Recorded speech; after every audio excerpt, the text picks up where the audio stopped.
লোকসভা নির্বাচন নির্ঘণ্ট কিন্তু সামনেই প্রকাশিত হতে চলেছে এবং সেই নির্ঘণ্ট প্রকাশের আগে কিন্তু অন্তর্দ্বন্দ্বর ছবি, বিজেপির অন্তর্দ্বন্দ্বর ছবি প্রকাশ আসছে শ্রীরামপুরের একাধিক জায়গায় কিন্তু পোস্টারিং করা হয়েছে, যেখানে বিজেপি কর্মীবৃন্দ লিখে পোস্টারিং করা হয়েছে স্থানীয় হুগলির যিনি সাংসদ লকেট চ্যাটার্জির বিরুদ্ধে, এবং সেখানে বলা হয়েছে বহিরাগত এবং পরিযায়ী লকেট চ্যাটার্জি নয়, স্থানীয় ভূমিপুত্র প্রার্থী চাই বিজেপির কর্মীবৃন্দ বলে এই দাবি নিয়ে কিন্তু পোস্টারিংয়ে উত্তাল হয়েছে শ্রীরামপুর। এবং সেখানে কিন্তু একাধিক এলাকায় পোস্টারিং করা হয়েছে যে বহিরাগত প্রার্থী এবং পরিযায়ী বলে উল্লেখ করা হয়েছে সেই প্রার্থীকে। আমাদের সঙ্গে এই মুহূর্তে টেলিফোন লাইনে আছেন কংগ্রেস নেতা সৌম্য আইচ রয়, আমরা জানার চেষ্টা করব। দেখুন, এটা হচ্ছে বিজেপির গোষ্ঠীদ্বন্দ্ব, বিজেপির অভ্যন্তরীণ বিষয়।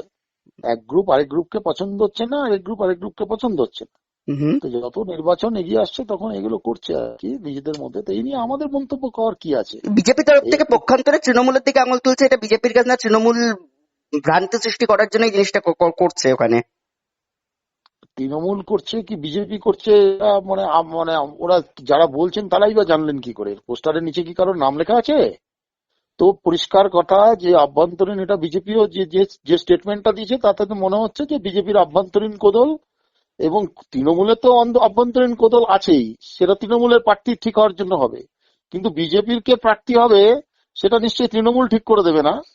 তো বিজেপির পার্টি অফিসে শুভেন্দু বাবু, দিলীপ বাবু, সুকান্ত বাবুদের সব আলাদা আলাদা লবি। তো এখানেও তাই ওর প্রার্থী না হয়নি, হয়তো কিছু হয়েছে। যদিও বিজেপির তরফ থেকে গোষ্ঠী গন্ডলের যে অভিযোগ একেবারেই উড়িয়ে দেওয়া হয়েছে, বিজেপির স্থানীয় নেতৃত্বের মতে অজ্ঞাত পরিচয় কেউ বা তৃণমূল শাসিত কেউ এই কাজটি করেছে ভ্রান্তি সৃষ্টিকারীর জন্য।